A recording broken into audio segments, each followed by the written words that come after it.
To demonstrate the WarriorFit No Equipment Day 1 workout, we're here at Canton Barbell with owner Michael Mercer. And for set 1, he's going to first demonstrate the push-up. So this version of the push-up, the focus is on the up portion. So notice how he's going up and down, but he's taking more time to come up than to go back down. To make it easier, now Michael is going to elevate his hands, but again, use the same focus on the up motion, taking longer time than the down motion. In order to make this more challenging, he's going to elevate one hand only, now making it an asymmetrical push-up. And now he's going to, again, take longer time to lift himself back up. Controlling the motion, still trying to keep his body square, even though his arms are not square. The second exercise in set 1 is the plank.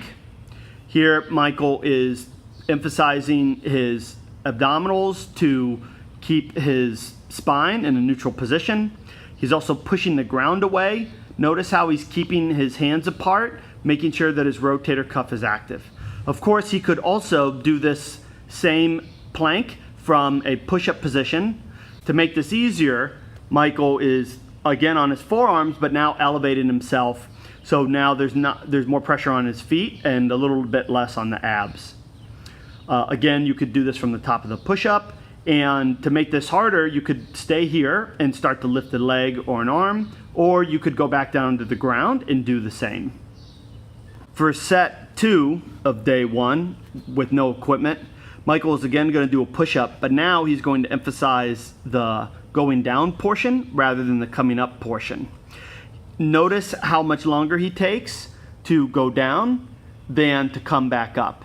This is especially good for those of you where push-ups are a tough exercise and a limiting motion for you. To make this easier, Michael is again going to elevate his hands and use the same emphasis, taking more time to go down than to come back up. Once again, he's still coordinating his breathing on the way back up. To make sure that he's engaging those abdominals that do the breathing and also not creating too much internal pressure. Finally, to make it harder, he could do this elevated like he is, or from the ground again, and he's simply going to lift a leg up.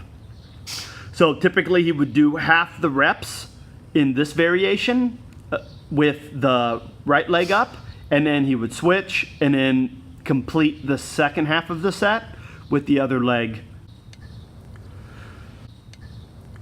For the second exercise in set 2, day 1, with no equipment, Michael's going to do a row to work his shoulder blade muscles. Here he's taken a reusable garbage bag and filled it with some heavy objects that he has around the house. And now he's just going to row it up as if it's a dumbbell. And notice how he's bringing his arm all the way up. He's leading with the shoulder blade and then also controlling that descent back down. In order to make this easier, Michael is now just going to pinch his shoulder blades around an object. Here we're using a lolly column, or he could also use a door frame like this. Again, he's on the corner and now he's using that as a tactile feedback cue. And he's trying to grab the corner of that door frame with his shoulder blades as he brings his arm back. Again, look how he's going through that full range of motion just as he did with a weight. In order to make this harder, of course, Michael could just add more objects into his bag. For the third exercise in set 2, day 1, Michael is going to do a push-up and a pike also at the end of it. So again, he's in a good push-up position, and then he's going to drive himself onto his feet using his shoulder blades. So to make this easier, he's now going to elevate his hands, and notice how even though his hands are elevated, he's still pushing all the way into that full extension position. He's not short arming it at all. To make this harder, he would then go back to the floor, or you could stay on the elevated surface if that's what you prefer, or if it feels better for you. And now he's going to go back down to the push. He's going to lift the leg go down to the push-up and then drive himself up to the pike.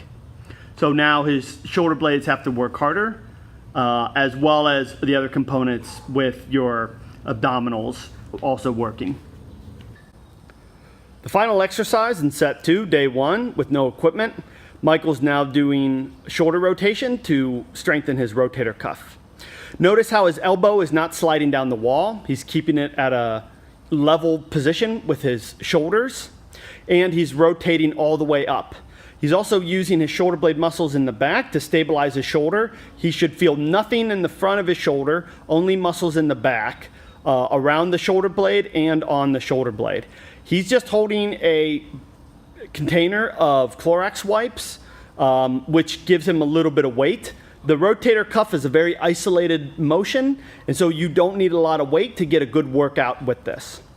In order to make it easier, Michael, instead of using a weight, he's just going to push his arm up into the wall and then hold that for a few seconds and then come back down, reset.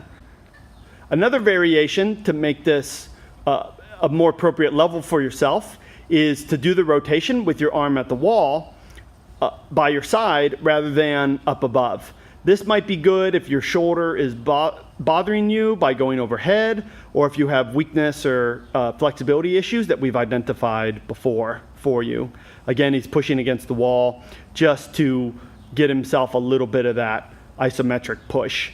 In order to make this harder, you can put your arm back to the 90 position and then continue doing the exercise if you started here, or if you started up above, then you can just hold a heavier object or hold one period if you weren't holding one before. The first exercise in this third set is a squat and row.